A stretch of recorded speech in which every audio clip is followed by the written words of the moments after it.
Good morning. A warm welcome, everyone, to today's virtual event. My name is Brendan Cito, and I'm the head of APAC Sales and Account Management at S&P Global Market Intelligence. Thank you for joining us virtually today, especially for those who joined us for the first part of the event last week. Today, we'll continue on the theme of this two-part conference, which is an era of change, navigating global disruption and transformation. In my opening remarks on day one, I spoke about how Asian governments, corporations, and financial institutions alike are being challenged by the compounding events that are impacting the region. Against this current economic climate, we'll explore further on how companies can navigate their businesses during this time of immense change. Today, our speaker from S&P Global Ratings will take a look at whether geopolitical risks will derail sovereign rating trends in APAC. This will be followed by our S&P Global Market Intelligence and analysts who will address how supply chain resilience is being tested in this volatile world. Before I introduce our first speaker, I'd like to explain how the conference is set up. Our first speaker will give his presentation, followed by a Q&A session directly after. At any point during the program, you can ask your question by typing it into the Ask a Question box in the lower left-hand side of your screen. To make the presentation full screen, please use the full screen button on the lower right-hand side of the video window. After the first presentation, you'll be directed back to the selection page to choose your breakout.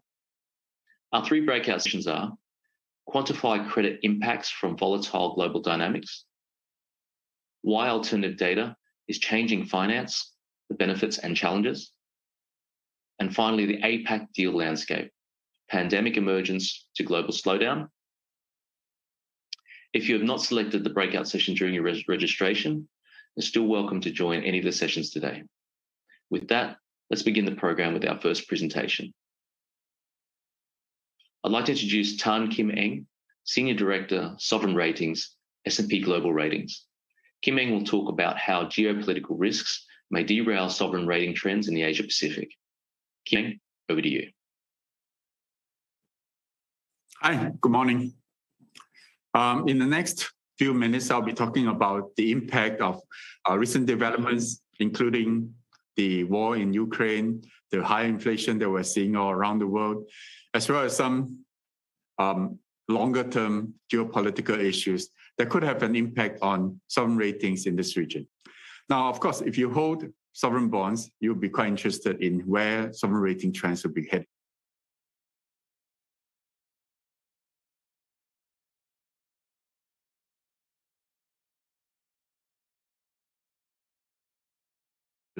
So there's wider interest in the sovereign ratings that we assign in this region as well. Now, over the past 10 years, I can say that our ratings have been on an upward trend somewhat compared to 10 years ago. The average rating of the Asia Pacific sovereigns have been higher compared to that time, where it was near or at the border of BBB minus, just above investment grade. Today, we are somewhat higher. And this really reflects some of the improvements we have seen in sovereign ratings, especially in Indonesia and the Philippines, which became investment-grade sovereigns, as well as some improvements in Northeast Asia, where we have seen Taiwan as well as Korea's rating gone up, which all means that this region, in all likelihood, is more stable from an economic and financial standpoint. More recently, however, we have seen negative events, quite significant negative events globally. And that has led the average rating level to come down a bit, in particular because Sri Lanka defaulted, or rather the Sri Lanka government defaulted on its debt. And that has lowered the average ratings that we have in this region. Now, of course, the deterioration of the credit metrics on the Sri Lankan government has been years in the making, but certainly the impact that of more recent events, including high inflation, the war in Ukraine, had basically pushed the final button and caused the government to decide that it couldn't pay its debt anymore. And we can see that in the next few slides. Now, here you can see that the Sri Lankan consumer price inflation has gone up very quickly, just in the past few months. The last bar you see here is more than 40% already, but according to the latest readings, it's now above 50%. Now you can imagine from today compared to just 1 year ago, average price of consumer goods and services in Sri Lanka has gone up by 50%, which is a big deal, of course. And the government in Sri Lanka today is expecting that inflation will only peak at 70%, which is even higher than what we are seeing. Now, this has significant impact on the government or rather the government's ability to pay its debt, because as inflation rises, the interest rates that investors demand in compensation for lending money in the country, even to the government, also rises. Now, this is an issue for Sri Lanka because the government has a lot of debt. And even before the latest increase in interest rates, the government was paying out more than 50% of its annual revenue just for interest service. Now, this latest increase in inflation and interest rates, of course, worsened this situation. And it comes at a really bad time because this is the time when consumers do expect the government to somewhat subsidize or at least alleviate some of the price pressures that they are facing today, which, of course, given the Sri Lankan high debt burden, the government is in no position to do, which explains some of the reasons why there has been quite a bit of social disorder and protests that has been well reported in Sri Lanka. Now, given the economic situation, given the increasing social disorder, it's no surprise that there's been capital outflow out of the country. And you have seen that reflected in the exchange rate of the Sri Lankan rupee against the US dollar, which has depreciated very sharply from below 200 now to about above 350. Now, this even worsens that situation facing the government even more, because a lot of the Sri Lankan government debt is denominated in US dollars, in euros, and other currency. Now, with the depreciation in the currency or exchange rate, the government basically has to use more of its revenue, which are largely denominated in local currency, to pay off its interest and debt repayment, which just means that the budgetary position becomes even worse. Now, this comes at a really bad time because with the increase in uncertainties facing the government and increase in debt burden, investors' confidence in the government certainly took a dive. And this comes at a time when the economy needed financing more than ever because of the higher oil prices and partly because of fertilizers as well as imported food prices. The Sri Lankan net exports became a lot more negative than it used to be, which means that the government needs to finance a very large current account balance with either foreign borrowings or a drawdown on its foreign exchange reserves, which it did for quite a while until recently when the foreign reserves came down to a very low level and was no longer sustainable to do so.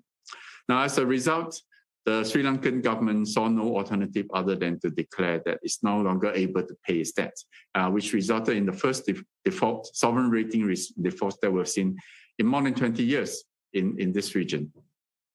Now, as I mentioned, the reason for Sri Lanka's default is not merely because of recent events. It has been quite a number of years in the making, but it certainly does raise the question of whether Sri Lanka will be the first among sovereigns in this region to default, and that we could potentially see others. Now, if you look at the ratings, or more importantly, the outlook we have on the ratings in this region, practically all of our ratings have a stable outlook assigned to them. What does this mean? This means that we don't expect that in the next 1 year or so, any of the ratings that you see here, presented here, that we have assigned on governments in the region would be lowered, which means that the likelihood that we see another default in this region, apart from Sri Lanka, is therefore pretty low. Now, this, of course, reflects different ratings, of course, reflects different resilience of the governments in this region. And the degree of resilience depends on a few factors, one of which is, of course, the amount of energy that the country or economy imports. The higher a country or an economy is on imported energy, the greater the shock to credit metrics like the current accounts deficits or balance that I mentioned just now. And if the government decides to subsidize or rather increase subsidies as a result of the higher imported energy, then the government's budget will be affected as well. So here you can see that most of the economies in this region are actually quite reliant on imported energy, particularly in places like Hong Kong, Singapore, Japan, and Korea. But more importantly, I would like to highlight that places like Pakistan, India, Philippines are also quite dependent on imported energy. Now, the reason why I emphasize on this second group of countries is mainly because if you are a relatively high-income economy with a relatively advanced financial markets in your country, the ability of a government and its household to finance increased spending as a result of the increase in oil prices is greater without harming either their household balance sheets or the government's balance sheet, which means that on the whole, even if they do face a higher or larger increase in the payments for energy, they are unlikely to see their credit metrics deteriorate in such a way that makes a sovereign rating downgrade more likely. However, if you are in a lower income economy, the buffers that the government and households have against higher prices are lower, which is why I emphasize that in Pakistan, India, and Philippines, we also see quite significant increases in prices as a result of their reliance on imported energy sources. Now, of course, apart from energy, we also have seen food prices increase further. Now, this potentially could be a more important issue for social stability, mainly because while you can, by and large, try to reduce your fuel consumption, to eat less is much greater difficult. It's more difficult for households. And therefore, the demands on the government to alleviate some of the increased pressures on prices as a result of higher food prices is even greater. And if the government is unable to meet it, or if the households themselves are unable to finance the higher food costs, then we could see a higher chance of social disorder. And in this regard, I'd like to point out again that apart from being reliant on imported sources of energy, we also see that Pakistan is reliant on imported sources of food. And that goes the same for Philippines and Mongolia as well. So these are, again, some of the places where we see greater pressures or greater impact of the higher food and fuel prices that have taken place, especially in the past year or so. Now, it has shown in the external balances that I showed for Sri Lanka just now, for all of these countries. You can see that in all of these economies in this chart, apart from Indonesia, the current account deficits in the first quarter of this year is already higher, and in some cases, significantly higher the same time or same period last year. The only exception we have here is Indonesia, where the economy both exports food, or rather foodstuff, in the form of palm oil and cooking oil, and at the same time they also export a lot of coal.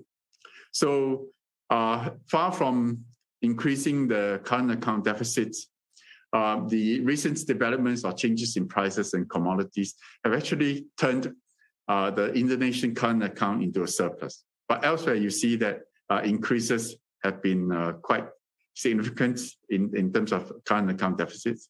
And again, I highlight that Pakistan and Philippines have seen quite significant increases. Now, the increase in deficits does not mean that the increase in credit risk is similar to the size of the increase in deficit. In the main, because we do see offsetting impact.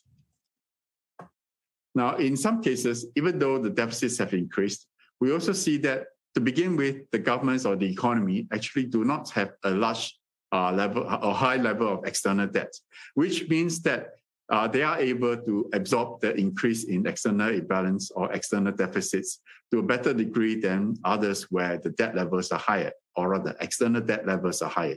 And you can see here that Sri Lanka actually has the highest external debt compared to its current account receipts or export receipts in the region, which is likely one of the reasons why it is the first to get into serious trouble given the recent increase in prices.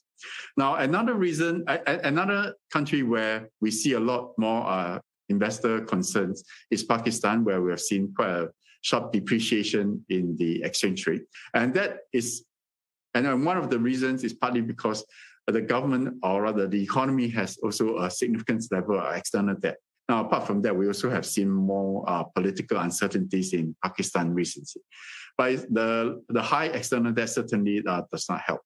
Elsewhere, we have seen that external debt levels, for instance, in Bangladesh and Indonesia, are pretty modest. And in some of the other countries, actually like India, Philippines, and Thailand, we actually see that the economy are net lenders to the rest of the world, which means that they actually owe less to the rest of the world compared to what they lend out, which of course helps in a situation like this where we see a drain in the exchange, in the foreign exchange or capital outflows as a result of the situation that we're in today. Now, I have not listed other sovereigns or other economies in these two charts that I've shown, mainly because these other economies run current account surpluses. So despite the fact that the increase in fuel and oil and food prices have also diminished the net export levels, the fact is they continue to run surpluses, and therefore from an investor's point of view, the concerns relating to these economies are a lot less. Now, as I mentioned, in most cases, we do not see a high level of external debt, even where current account deficits have become bigger in many of the sovereigns in this region. And this is one of the reasons why we have not seen a dramatic increase in the financing costs facing the governments in these countries. You can see that across the region, from Indonesia to Thailand, Malaysia, Philippines, and Vietnam, we have seen increases in the government's financing costs, but the increase in the financing cost has been contained to about 2 percentage points difference, which is to say between the beginning of this year and now, the government's borrowing cost has increased at a 5-year tenure at least, has increased by 2% or less, which is more or less in line with increases in the US interest rates, as well as what you see in Mexico, for instance. And this is much better than where we are some other emerging market sovereigns, where we have seen much higher increases in exchange rates, or rather interest rates. For instance, as you can see here, between the beginning of this year to now, the Brazilian government has seen a 5+ percentage points increase in its borrowing cost at a 5-year tenure, which is to say that despite the negative news that we've seen and the negative impact we've seen affecting some of the governments in this region, investor concerns have not been as severe as we have seen elsewhere. Now, again, if you look at the exchange rates movements that were between the end of last year to now, it tells a more or less similar story. We do see quite a few exchange rates depreciating, but in almost all cases where we have ratings, the depreciation in the exchange rates have been contained at less than 10% points, which is to say, even though there are greater pressures and we do see a weaker exchange rates adding to the pressures of inflation, the increase or the pressures have not been quite high, especially if you compare to some of the other countries where we have seen much larger declines in the value of the exchange rates. For instance, in Chile, Argentina, and so on, which again goes to show that investors in general are less worried about the impact of the negative developments that we've seen so far this year on this region or sovereigns in this region compared to somewhere else in the emerging markets. Which is not to say that there is no risk going forward for all of the regions, all of the governments that we have in the region. Certainly, if the war in Ukraine takes a turn for the worse, or if we see much higher inflationary threats compared to what we have today, or we see major geopolitical events happening in the region, then we could potentially see more pressures on stocks. But for the moment, at least, investors do not seem to be excessively worried about credit rating trends for governments facing the pressures that we have seen this year so far. Now, which is not the same to say that everyone will likely sail through this difficult period or challenging period smoothly. Now, we have been talking so far about emerging market economies in this region, but really the largest exposure of any government in this region to higher interest rates is that of Japan. Now, you can see this chart showing that Japan has a rollover ratio of more than 70% this year. What does rollover ratio mean? It means the amount of debt that the government has to roll over or refinance over the course of this year. And because the Japanese government debt is very high, way more than 200% of GDP, and at the same time, because of its increasing issuance on the short end over the past 2 years as a result of COVID-19 pandemic, we see that the Japanese government has to roll over quite a lot of its debt over the next 1 year or so. And this ratio is unlikely to change very much over the next 1 year. What this means is that if Japanese interest rates were to increase significantly, then the amount of interest that the government of Japan has to pay on its debt will increase quite quickly, because to the extent that you don't have to roll over a lot of your debt, you are still insulated to some extent from the higher interest rates that any government faces. But if you have to roll over so much of your debt, and in fact amounting to 70% of GDP, then essentially your interest burden can increase very rapidly over a very short period of time. And already in Sri Lanka and Pakistan, we have seen this kind of pressures forcing the government to have to take measures to try to contain their budget deficits. And this is a particular concern because over the course of the past half a year, we have seen pressures on Japanese interest rates. You can see that at the beginning of the year, interest rates on the 10-year JGB was very low, or rather the yield on the 10-year JGB was very close to zero. But over the course of the past few months, we have seen that it is now breaching or touching 0.25 percentage points. And now 0.25 is the level at which the BOJ is trying to contain the increase in Japanese interest rates. So indeed, if the Japanese central bank had not come in over the course of the past few months, it is possible that the 10-year yield would have been even higher than where it is today. Fortunately for the Japanese government, in the past 12 days, we have seen the pressure on the 10-year yield grown much lower, and the interest rates therefore seems to be coming down again. Hopefully this is sustained, otherwise the Japanese government is likely to see higher interest payments or payments on higher interest payments out of its budget, which is unlikely to cause its rating to be affected in the short term, mainly because we see that the demand for JGBs are likely to be well supported because of the large economy and large and high income economy of Japan, and also the reserve currency status of the Japanese yen. However, it does mean that the government's budgetary flexibility will be lessened if it has to pay a lot more of its revenue in order to meet interest payments. Now, moving on to longer-term concern. One of the issues that that's very much in the news in the past few years has been the increase in US-China tensions. Now, the US has been very eager, therefore, to try to so-called decouple the US and Chinese economy, and at the same time encouraging a lot of so-called friendshoring, which is to say that it is trying to move a lot of manufacturing production, especially those that gets exported to the US economy, out of China. Now, this has proven to be a much more difficult task than the US had initially thought. As you can see, globally, China accounts for a very large share of global manufacturing production. If you take out the rest, the next few largest manufacturing economies, which are the US, Japan, Germany, and Korea, then the rest of the world actually manufactures less than China. Now, in order to decouple or friendshore a significant share of manufacturing that happens in China today. You really have to move. It really means that the rest of the world has to absorb a great deal more of these production facilities than what they currently have.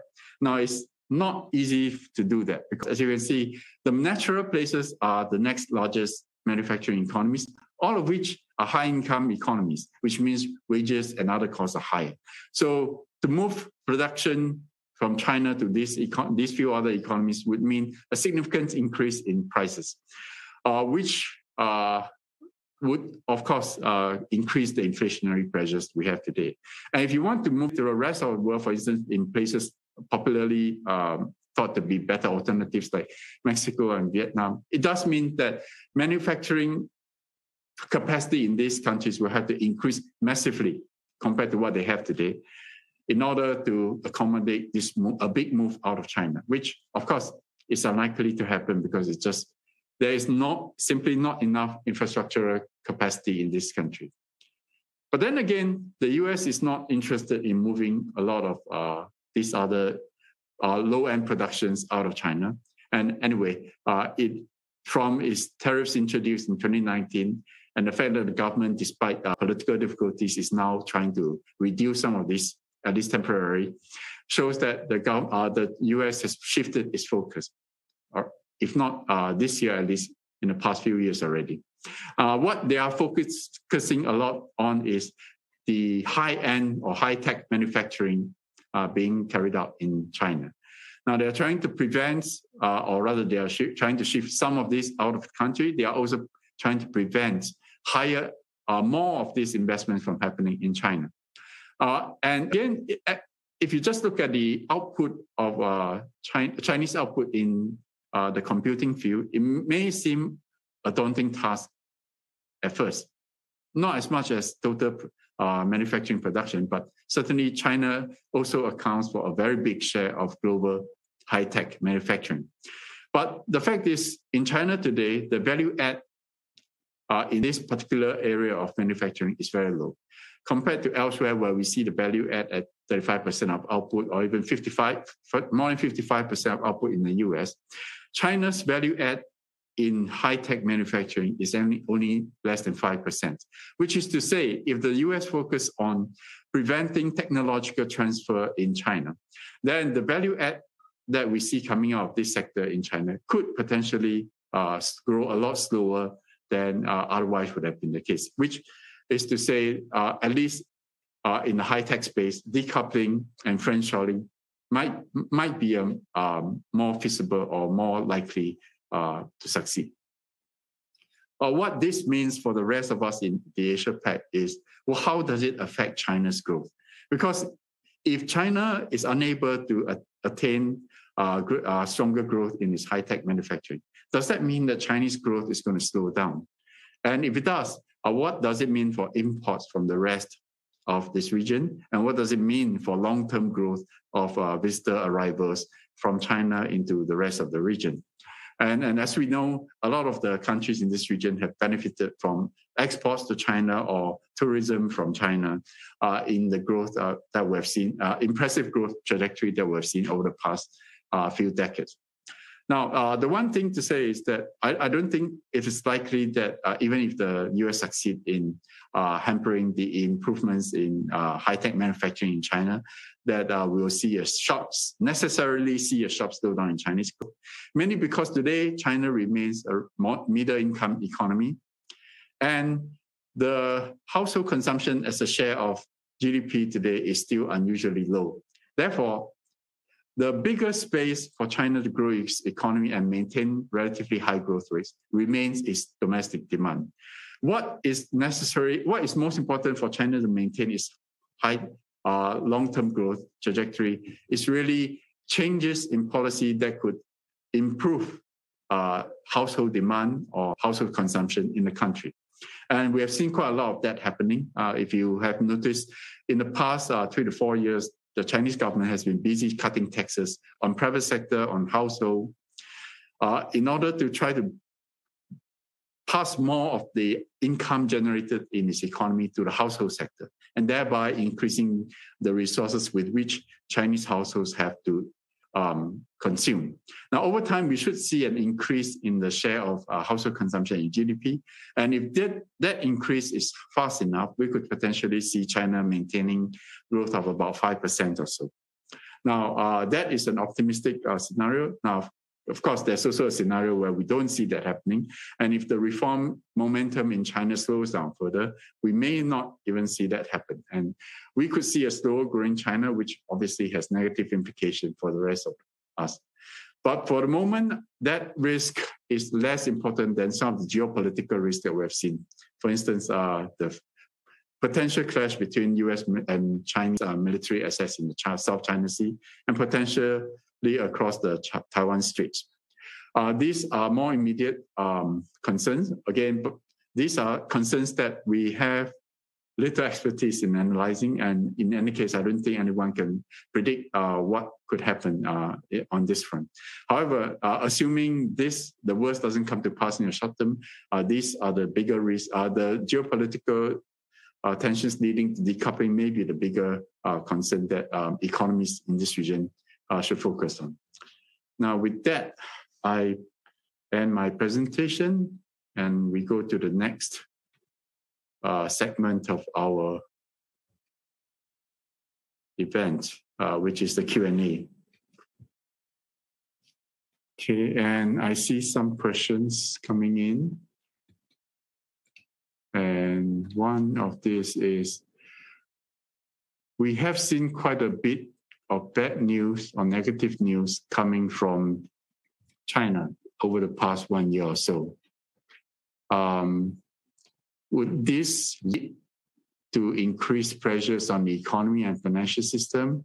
And what are the chances that China will go into a financial crisis? Okay, so anyway, yes, it's true that we have seen quite a bit of bad news or negative news out of China, especially in the real estate sector, but also in other places where policy changes have affected investor returns. But I think we have to put these developments in perspective.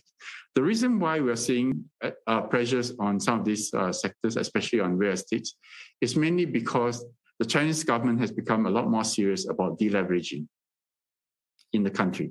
Now, this, I think, if you view it from a long-term perspective, is positive, because for years we've been warning about excessive credit growth in China and the financial risk that it brings. Now, to the extent that the government now realizes that this is also a concern and is trying to reduce leverage, it is positive for the long run. But of course, when credit growth has been going on for so long, and you're trying to cut it down, you inevitably push a lot of issues that have been hidden by strong growth into the surface. And this is what we're seeing today. Now, these are probably necessary events, or probably necessary problems that the Chinese government has to deal with.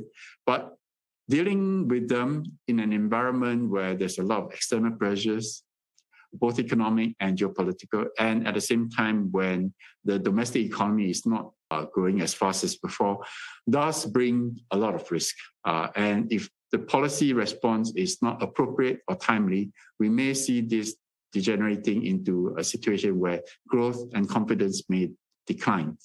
And that may indeed force the government to come back again with a very strong response in terms of unleashing credit growth again, which would cause a backstep, or rather see some backward momentum in some of the measures that we've seen. So there are risks there, but for the moment, we believe that the policy tools in Chinese that the Chinese government has remains capable of staving off a financial and economic crisis, but it does mean that governments of China will have to be more adept in their policy response to the pressures that we're seeing today.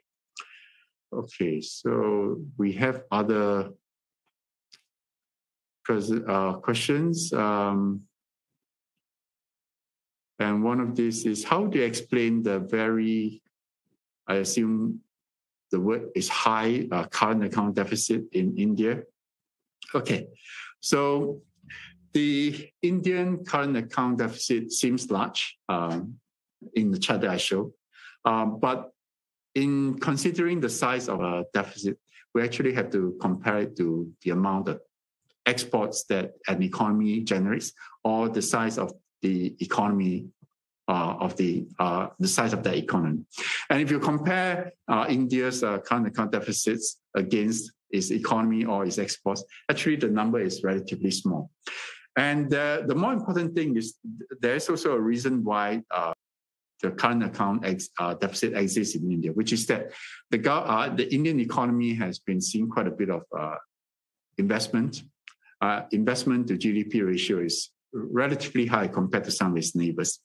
And therefore, when you have a lot of investment, you also have to import a lot of, apart from energy, you also import machinery and other things that are necessary to build factories, to build infrastructure. Now, these will likely pay off in the long term if the Indian economy remains in a growth mode. And therefore, we do see these pressures on the current account, despite being somewhat negative in the short term, because it does increase the amount of foreign financing needed.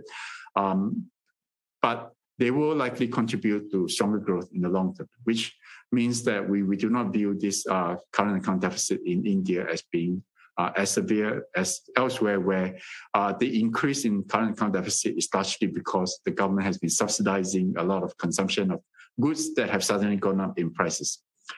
So at the moment, we do not see this as a very big point of concern. Now, another I think I'm afraid we've run out of time for this session.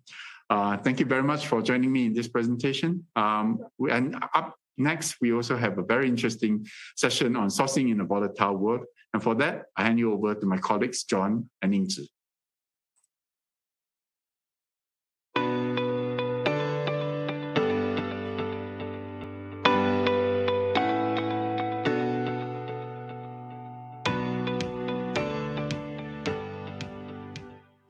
Pricing and purchasing service, part of the country risk service, economics and country risk. And I am here to work with Yingzhi to talk about sourcing and some of the advantages and some of the problems that have been really brought up by the recent volatility and the last few years since COVID broke out, but there are other things too. So I'd first like to look at some of the challenges that we faced in the just the last 2 years. And some of the main challenges are logistics disruption. Ocean-going freight is a major problem, exporting from Asia to Europe and to the Americas. And it was not too much of an issue in prior years, but since we have had COVID, things have broken down to a large extent, although they are being repaired. We've had 20 years of lowering protectionism, lowering trade barriers, lowering tariffs. In the past 4 to 5 years, protectionism has come back, and it is prominently come back in the United States, but not just in the United States. There are definitely other regions in the world also making trade more difficult, not less. And then just as a general problem for global economics, capacity constraints. And I'm talking about needing more capacity for microprocessors, needing more capacity at ports. And these things are restraining global trade, and they are hitting sourcing managers, which is the group that I speak to personally more than anything else, the people who actually buy the materials, pay for the labor. Their job has become much more difficult, not just on the price side, but on the actual getting the supply. There are solutions. Some of them will actually hurt some of the Asian exporting nations. Some of them should be neutral.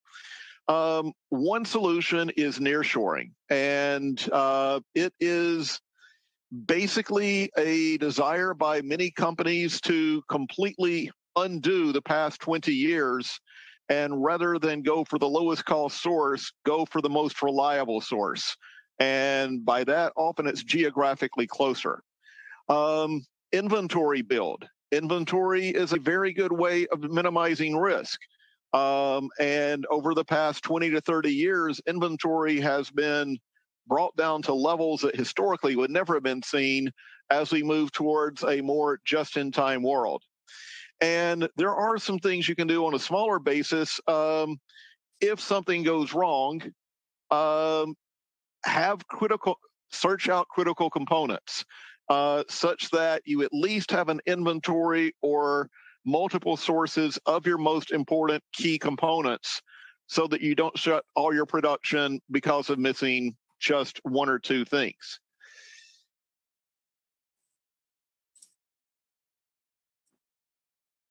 Just one moment. There it is.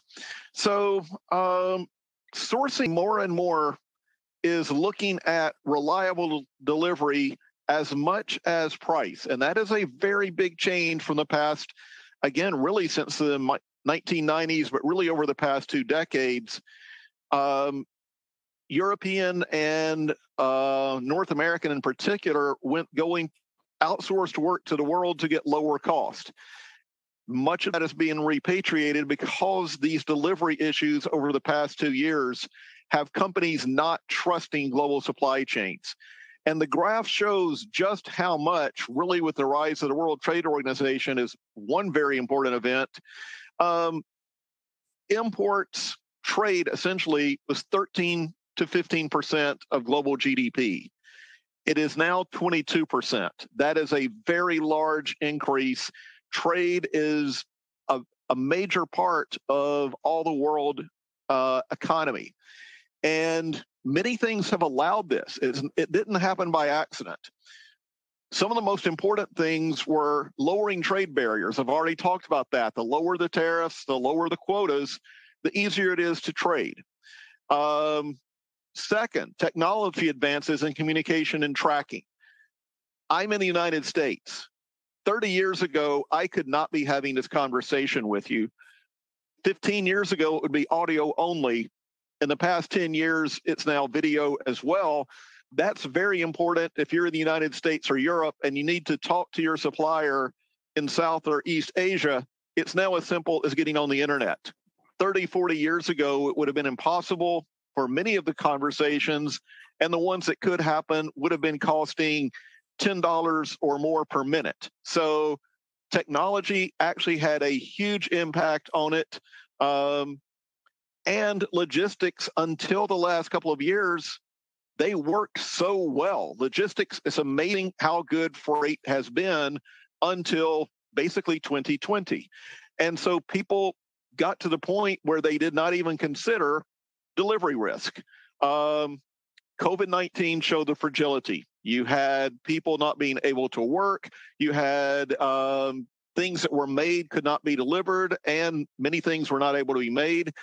I do remember in early 2020, there was one European car maker who had many finished vehicles, but they got all their keys from one source, which was unfortunately where the COVID outbreak started.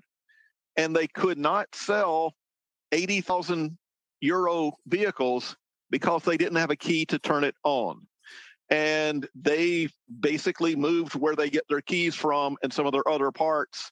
China was a lower cost source, mainland China, but it was not seen as reliable anymore. And COVID-19 messed up the ports. Much of what we bear right now started with COVID-19. And capacity constraints rival logistics. I've talked about logistics, but capacity constraints. We don't have enough global capacity to make microprocessors. We don't have enough port capacity. And as the world moves towards electrification, we don't have enough rare earths and other key minerals and metals. We will have to basically expand ports, invest in microprocessors, and invest in mines. And then, of course, as I've said, protectionism is creating legal barriers, which makes it legally difficult to conduct business. So going through those a little bit at a time, COVID-19, it closed ports, it stranded sailors, and Yingzhi is going to talk about that a good bit, of the logistics side of it. Ground transportation has also been slowed. We have problems. I'm sorry, the slide did not advance. My apologies. There. Ground transportation, rail, and trucking have also been slowed because of quarantines and worker shortages. The problems will continue into early next year, but should improve as time goes by. Protectionism, we've seen high tariffs and quotas. Countries are seeking to shield domestic markets. If one country does it, it might be good. You protect your own market, and so you can still buy from other people. You can sell to other people, but you don't buy from other people, so you help your domestic industry. But if everyone does it in the world, it's a disaster. And so the more you see protectionism, one country doing it might be good. We can debate that. If every country does it, it is unquestionably a bad thing for the planet. Resource nationalism, preventing exports of food, energy, materials. If you have high food prices, it's hard to convince governments to let you export wheat or corn or other types of food. So you have a lot of resource nationalism. These protectionism trends were getting much stronger, but there is some hope that as people see high inflation, one way to lower inflation is to allow the purchase of lower priced imports. So there are regions where rising inflation is making governments rethink the wisdom of protectionism. And then finally, before we move forward, is capacity constraints. And as I've said, we have many sectors of the world economy which are at full capacity. And it is straining things terribly. We can't build enough cars because we can't get chips for them. And so until that is expanded, which people are investing it should happen, it is a constraint. And with that, I'd like to turn to my colleague Yingzhi Zhang to go through some of the details on some of the shipping and logistics. Thank you, John. Yes, thank you, John. Indeed, actually, these vulnerabilities John has mentioned are somewhat a bittersweet side effect of connectivity or a higher level of globalization compared to decades ago. So while globalization could seem in many ways from people movement or investment, probably one indicative measure is to look at the international trade development. As we see on the left hand, the area chart, world commodity trade in 2021 was recorded over 20 trillion US dollars, growing from over 12 trillion back in 2005. Across all commodity types, trade was expanded, like chemicals or machinery, oil, vegetables, and beverages have all recorded an average yearly growth rate over 4% in the past 15 years. So such significant increase is joining with the global economy, as we see in the 2 years of 2008 and 2020, when financial crisis and COVID-19 pandemic had obviously been the major force dragging down the trade development. Actually, trade has also shaped the world shipping routes. From trade lane perspective, intercontinental trades are topping the lists, where the intra-Europe, intra-Asia, and intra-Americas are the top 3 trade lanes with over 5 trillion US dollars and 4.5 trillion US dollars respectively.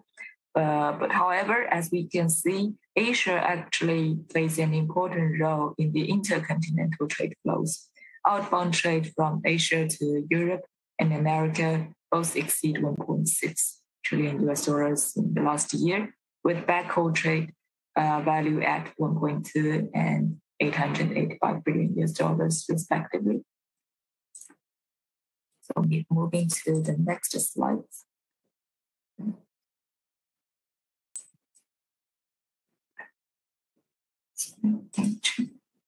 Yeah. Okay, moving to the next slide. So zoom into the extra Asia trade. The structure of the trade commodities actually differs between the outbound flow and inbound flow. So in general, for the 2 largest trade partner regions, Europe and Americas. Machinery or electric equipment, computer equipment, and chemicals are the three major exporting categories from Asia, followed by transport equipment and textiles. And on the backward route, upstream raw materials are seemingly like to lead the way, with energy and mining account for over 50% from Africa and Oceania, and 20% in total inbound trade from Americas. And while imports from Europe were more driven by the finished goods, like machinery, chemicals, or metal products. So these distinct structures of trade flows, either from raw material or finished goods driven, are somewhat a result of global production network. So while GPN have various configuration and is depending on the nature of multinational companies sourcing, production, and their marketplace service. Okay, so that said, economic interdependence are the major factors that drive such dynamics. So in the next slide, we will use the automotive industry as an example to see how this global production network. And it is actually a typical industry with global footprints. Here we analyze trade of vehicle and parts related products, or ATLAS Chapter 87, as defined in World Customs Commodity Classification System. The map view actually shows one economy could be both a major importer of automotive goods and at the same time be an exporter. So it is a vital industry to many countries' economy and trade, either with a quite significant share in their total export or import trade flow, or both. Like we see on the right-hand chart, the vehicle-related product account for over 18% in Japan's exports, similar share for Czech Republic, while 15% of Germany and over 10% for Thailand exports. So on the import side, Australian import vehicle now is quite an important and represents over 13% of its total import value. So it is also a sector that remains under spotlight since the pandemic outbreak, where we see a lot of news around supply chain disruptions to automotive production. This below chart, we have focused on some vehicles with commodity code, finished vehicles with commodity codes heading 8701 to 8705. As example, we have shown some major exporting markets featured by Germany, Japan, or US, South Korea, etc. It is not surprising to see in 2020, across all these exporting markets, there's a decline. Okay, so from the supply chain perspective, this finished vehicle production and export decline was not a standalone event. The root cause might come from the limited component availability and making that a choke point. So moving to the next slide, we can see with a global production network, an automotive manufacturer may source different components from thousands of suppliers that widely located across countries or continents. Next slide, please.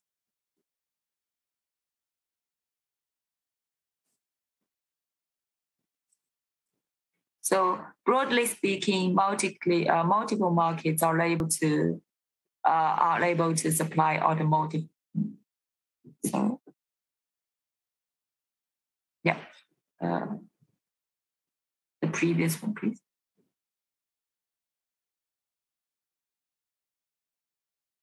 Okay, but if we go deeper to see the breakdown data, we will find that individual countries or territories still show a level of supply specialty in particular part types. The degree of the supply concentration is also varied by product types, possibly as a result of the level of expertise required. Here we picked some of the typical automotive parts as some example. Like, for example, Germany and Japan with the largest share in gearbox exports, account for nearly 25% respectively, while 30% of road wheel exports was from China. Yet with more types of auto parts, actually the supply were quite diverse from multiple countries or territories with a lower level of concentration. But despite that, in 2020, as we noticed, we could see the disrupt and drop in export trade across all the major type of automotive parts. The year-on-year decrease were mostly over 10% compared to pre-pandemic period. Parts and accessories of bodies, for example, is $8 billion lower than the previous year, which represent a 12% drop. So such disruptive event in the past decade led to a number of supply chain issues that are affecting the market well into till now 2022. So continued production disruptions related to supply chains created a low inventory situation, and the recovery is actually being held back. Next slide, please. So a potential explanation to that is though some recovery, as we see, have been quickly observed after all the major markets have reported a slump in the second quarter of 2020, the impact have been quite long tail with a diverged recovery path. Geographically, all the major players in automotive part trade were not able to immune from the disrupt and had a diverse recovery trajectory. Bilateral trade flows here show the depth and time lag of the impact for such major disrupts. All the major exporting markets have reported significantly decrease in Q2 2020, while China has been the first country hit by the disrupt and recorded earlier drop in Q1 in that year, but also have an earliest recovery since Q2 2020. On the import side, US being the largest importer country, and the impact hit US was more severe than others, dropped by over 50% in Q2, but with a great recovery since Q3 2020. And the monthly exports have been cut over 50 billions. Other markets, for example, like Mexico, Canada, are seemingly more moderate.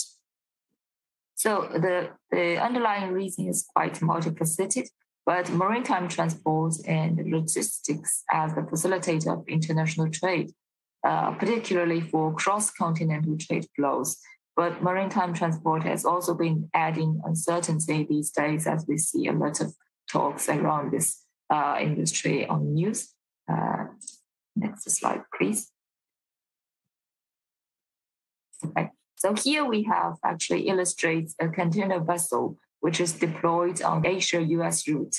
Before arriving at the destination on US West Coast, the vessel has made port calls in several Asian ports, chronologically in Indonesia, Malaysia, Thailand, Vietnam, and unlike the direct shipping service, such multiple transit port callings would maximize the cargo catchment from several origination countries, as the vessel will make port calls along the voyage, which may involve several sourcing originations, but the total voyage time is thus determined by the overall performance and the logistics time, depending on the time spent at every port and their infrastructure capacity. In other words, with the delivery efficiency would be impacted by any of the en route nodes or any incident or operational delays, such as an extreme case would be the Ever Given stranded in Suez Canal as an extreme example. So as we could see in this example, the ocean leg of the vessel took around 1 month before she arrives in Los Angeles. So throughout 2021 and even till now, we are seeing headlines of port congestions. So indeed, port time seems to be another bottleneck, looks like an extended last mile issue. And unlike the high sea voyage, there's very little catch-up space with less flexibility for port operations. If talking about containerized trade, terminal operation and for container movements and the ship waiting time might be a key indicators. Next slide, please.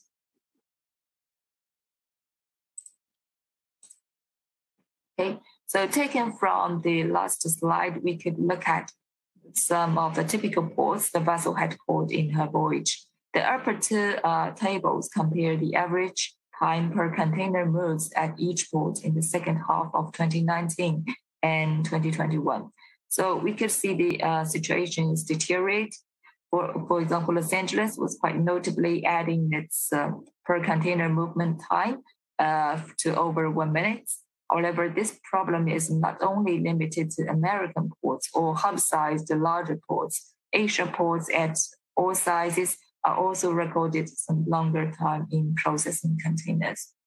The lower part of the two charts compares from some other metrics like anchored number of vessels and waiting hours. So these figures, like we see, the average waiting time is increased from 10 hours to 38 hours. That would mean an extra of over 1.5 days, 1.5 days in addition to other logistics cycles. So, but we also should be aware this only counts in the maritime and port-to-port voyage time. From the procurement and material delivery perspective, if taking inland transports and border procedures at both sides into consideration, the total lead time would add another several days or even weeks. So implication for procurement and manufacturing would be therefore longer order to delivery cycle that bring more operation planning uncertainty or even have some challenges to the payment term post shipment. So next slide, please. Thank you. The uncertainty of the supply and the hard to predicted shipping time may lead to companies, as John just mentioned, considering ordering larger volume for stockpiling and inventory building. So still taking those certain automotive parts as restrictive example, we had looked at the average shipment size in the recent years. For example, like the clutches average shipment volume increased from over 2,000 pieces to over 13,000 in 2020 and further pushed up to over 40,000 in 2021. Similarly, brakes are also seeing some rises in recent years. But actually, not all type of products are in the same direction or in the same practices of ordering larger size. Like we see from the data, we didn't see much difference in shipment size for bumpers imported into US. Next slide, please. So whether to build up stock or for just-in-case scenario or keep a just-in-time strategy is something to do with a trade-off between risks and cost. Logistics is only one of the many factors for determination of the shipment size or purchase order size. The unit price, warehouse, time point of the ordering, and availability of alternative source are all in the formula when making such decisions. Like we see for brakes and clutches, it seems like US imports is largely depending on the supply from China, with over 70% of market share. For clutches, it's around 42%. On the other hand, if we recall the previous slides, where bumpers seem to be insignificant in shipment size change, the sources are more diverse, where the top 5 supplying nations' share were still lower than 40%. On the cost side, placing orders with extra volume would definitely mean an extra expenditure or more working capital need. Compared to brakes or clutches with import unit price around only $5 to $10, the average unit value for drive axles are actually several times more expensive at around $30. So the last part is about the tariff. It has also become a concern in recent years. If we compare the US import duty per unit of these auto parts from different markets over the years, the level imposed to imported Chinese goods became notably higher, but just starting in 2018 to 2019 period.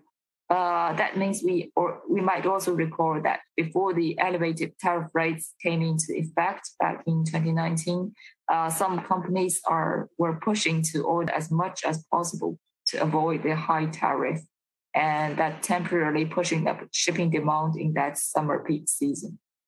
So what we have just briefly discussed, from logistics to stockpiling or to tariff level are just among the factors that used to only for exception for risk management. But now in quite a volatile time, these are seen to be some new normal to take into consideration.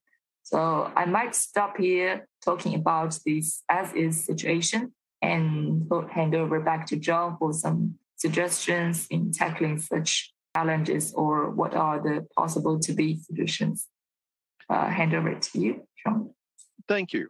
And what I'm going to be looking at now is risk minimization. Given the disruption in logistics and given the disruption from COVID-19, what can a buyer do to minimize risk? And one way that many of my clients have always phrased it to me is if you pay too much for inputs, your profits are going to suffer. But if you run out of materials, your company could be in danger of going out of business. You can't make your product, and we're seeing it right now in microprocessors. If it was happening to only one car company, they'd be out of business because everybody would be buying from the others. It's happening to every car company, so it's spread across the board. But availability of materials is incredibly important. Yes, you want to pay the least you can. Yes, you want to minimize cost, but you have to look at delivery. And so what are some of the things that a buyer can do to mitigate risk? Well, first, the simplest, although it is very much disfavored for the past 30, 40 years, is hold more inventory, just in case instead of just in time. And I'll discuss this one in depth. Just in time is wonderful when risk is low, but inventory is one of the best risk mitigation things you can do. And so if you are in a risk-on world, inventory is actually something that should be revisited. Investigate the reliability of your supplier, and if necessary, your supplier's supplier. We refer to it as know your third party. Investigate to make sure that your supplier is able to get labor, that your supplier is able to get financing, especially if you're doing something like sole sourcing. It's incredibly important to know that your source is reliable, and it requires some research and financial investigation, but it can be very much worthwhile rather than find out that you cannot get your parts because your supplier has ceased operation. Pay special attention to critical path parts. Often they don't cost much. They're something that should definitely be held in inventory. They're low cost, often quite small, and yet you simply cannot make your product without it. I mentioned car keys. It doesn't matter to have a car if you don't have a key. One thing that we saw about 10 years ago was bearings. If you don't have bearings, nothing that rolls can roll. And they were not as far as the total cost of a construction machinery or a vehicle or anything that had a bearing, and almost all machinery has it, it's a small part of the cost. And yet, when you couldn't get them, it stopped production for many companies. Seek and qualify additional suppliers. There is very good reason to use sole source or few sources. You know your source better. You're a big part of their sales, and therefore you have more bargaining leverage. And it works out much easier if you're only dealing with one company. However, if that company can't deliver, you don't have a backup. And particularly in times of COVID, where an outbreak can close an entire factory, it's good to have multiple sources. Even if you're not buying from them, at least qualify them. Rather than taking 9 months to qualify a new source, you've already qualified, you can start buying from them in 1 month. And finally, buy in multiple regions in case one goes into lockdown. So looking forward, the one we're going to talk about, the first one is nearshoring. It is the ultimate trade of low cost for high reliability. You can spend a lot less on labor and things that are labor intensive, generally if you source from Asia than if you source from North America or Europe. But the logistics problems and all the chaos of the past 2 years is making importing less attractive. And we are actually at a point where many companies are actively working against importing. I had a client conversation with a company in the United States, and the chief of procurement actually said, I do not want to have a single part that crosses an ocean. So they want to reshore everything to Mexico, Canada, or the United States. He knows it will cost more, but the extra cost is worth it for the reliability. So the logistics trouble is actually making a lot of people bring production back to Europe and North America. It has drawbacks, and people who think it will solve everything could be very mistaken. First, costs are higher. It is more expensive, and you've got to say, am I going to save enough from reliability to make up for the fact that I'm paying more money for my parts, for my inputs? Second, in many ways, it makes you more vulnerable to a supply shock. There's an American term, putting all your eggs in one basket. If you have your sourcing spread all over the world, I say if you have 5 different countries, each making 20%, there's a high chance if there's another COVID outbreak that one of those facilities will be hit, and you could lose 20% of your supply. But you can probably survive that. It would be less profitable, but you can survive it.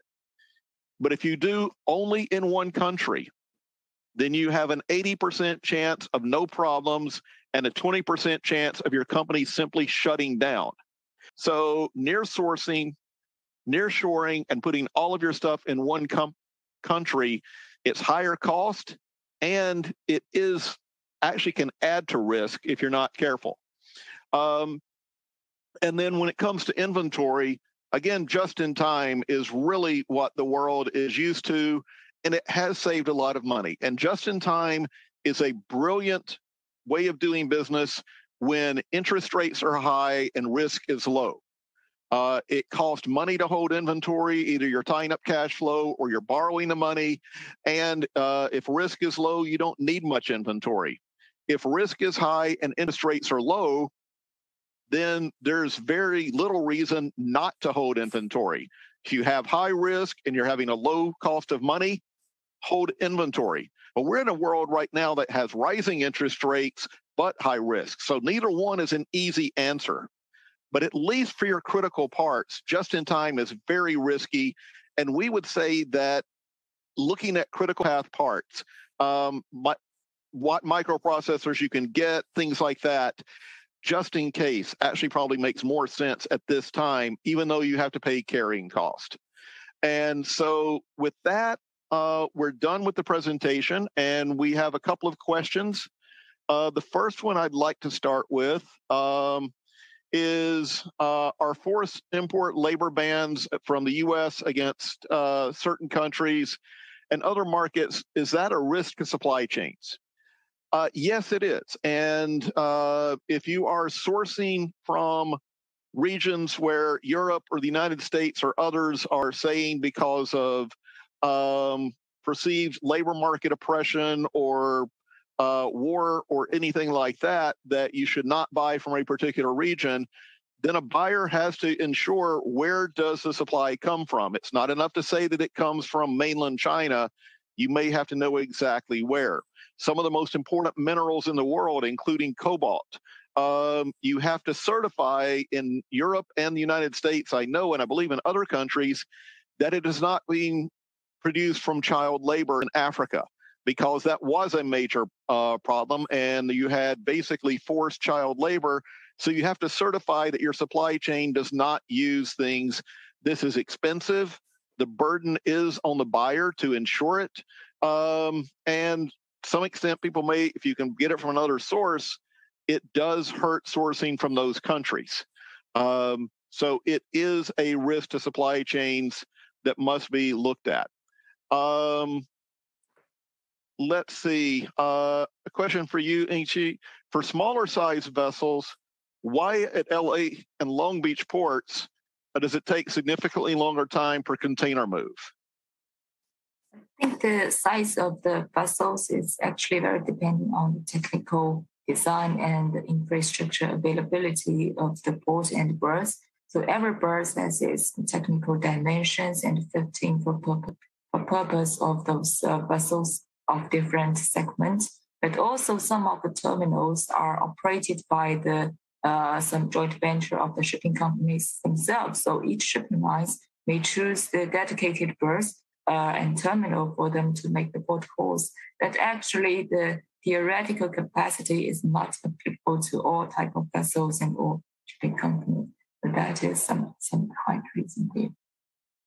Thank you. And let's see. Are exchange rates important to sourcing decisions, and how can we analyze them? Yes, they are incredibly important. If you have stable trade, stable exchange rates, you can say it takes a certain amount of dollars to buy a product that is in Japanese yen, and that ratio would stay the same for multiple years.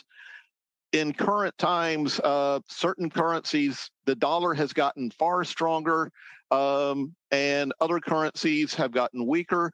The major thing driving what is making a strong currency versus a weak currency is the country raising interest rates. If you can get 1% on a bond from Japan or 4% from a bond in the United States, everyone's going to start buying bonds in the United States because the return is higher. And to do so, they're going to buy dollars and sell yen. That has very little to do with the trade in goods for the reasons the dollar is getting strong, but it has a huge impact on the trade in goods. If you're in the United States and you're buying things, again, one of the weakest currencies is the yen, but it's not the only one. The RMB has devalued. The euro has devalued. If you are a United States buyer, you can, for $1,000 US, you can actually get more from those countries with a weak currency. And so it does mean the U.S. has an incentive to import. If you are a seller in Asia, it's easy to sell because you can keep your local currency price the same, but you can sell to a lower price to Europe or the United States. So it's actually very beneficial to exporters in a weak currency. The problem is it drives up inflation if you have a weak currency. And so, but it does mean trade flows can change. I see we're out of time. So I'd like to invite you to stay on. We're going to the breakout sessions and we have some excellent sessions scheduled.